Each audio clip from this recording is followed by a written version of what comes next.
NH7 TV news.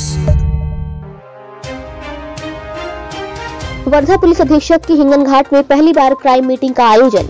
जी हां, 18 जनवरी को हिंगन घाट पुलिस स्टेशन के मैदान पर पुलिस अधीक्षक, अपर पुलिस अधीक्षक और समुद्रपुर, गिरड, वडनेर, हिंगन घाट के थानेदार के साथ ग्रामीण इलाकों में कार्य करने वाले टंटा मुक्त समिति, शांतता समिति, पुलिस पाटिल की चर्चा मीटिंग का आयोजन पहली बार तहसील स्तर पर किया गया था।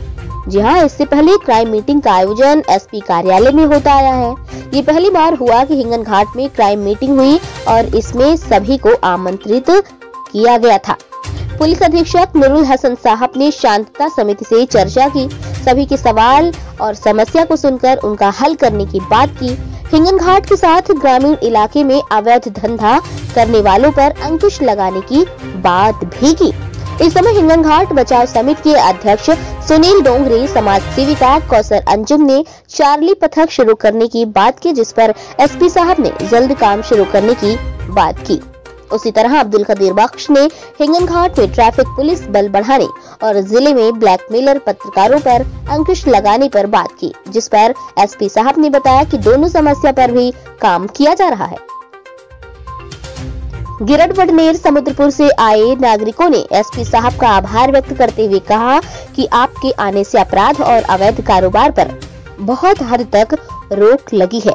आपको बता दें कि एसपी नुरुल हसन जी को पदभार संभालने को अभी सिर्फ 3 महीने ही होने को आए हैं और उनकी इस अनूठी कार्यशैली की प्रशंसा संपूर्ण जिले में हो रही है। आगे मीडिया से बात करते हुए एसपी साहब ने क्या कहा, आइए जानते हैं इस रिपोर्ट में। NH7 टीवी न्यूज के लिए मुख्य संपादक अब्दुल कदीर बख्श की ये रिपोर्ट।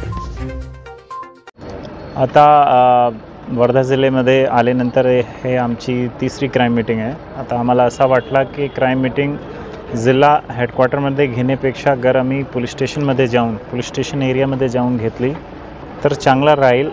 लोकांना पण वेळ मिळेल आमच्यासोबत भेटण्याची आणि आमचे पूर्ण जिल्ह्याला पण माहिती मिळेल की एरियामध्ये काय आहे, कसा आहे, कसा चालू आहे, जिओग्राफिकल एरिया कसा आहे। आमचे जे सर्व PI आहेत त्यांना पण पूर्ण जिओग्राफिकल एरियाची माहिती मिळेल आणि लोकांना पण चांगला वाटेल की त्यांच्या एरियामध्ये येऊन आम्ही मीटिंग घेत आहे। तर असा एक नवीन धोरण आम्ही सुरू केलेले आहे। यापुढे सगळी क्राईम मीटिंग वेगवेगळे ठिकाणी लहान एरियामध्ये, लहान पोलीस स्टेशन एरियामध्ये आम्ही करणार आहे, जेणेकरून स्थानिक लोकांना पण चांगला वाटेल, स्थानिक लोकांना पण सुरक्षाची भावना निर्माण होईल आणि आम्हाला पण विजिट केल्यानंतर आम्हाला पण चांगली माहिती मिळेल।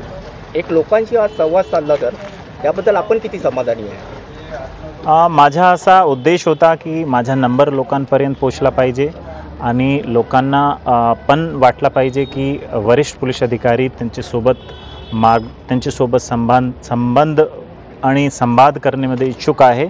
माझा फक्त इतकाही मेसेज होता की आम्ही आणि आमचे सर्व सहकारी जे आम जनता आहे, आम जनताला ऐकण्यासाठी तयार आहोत। सर, जो नंबर आपण पब्लिक केलेला आहे आणि त्या नंबरवर व्हॉट्सअप केल्यानंतर त्यांच्यासाठी प्रोटेक्शन किती मिळणार?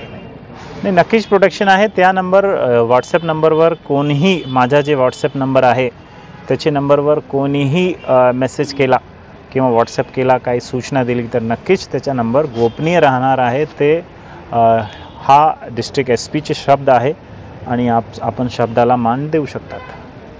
थँक्यू।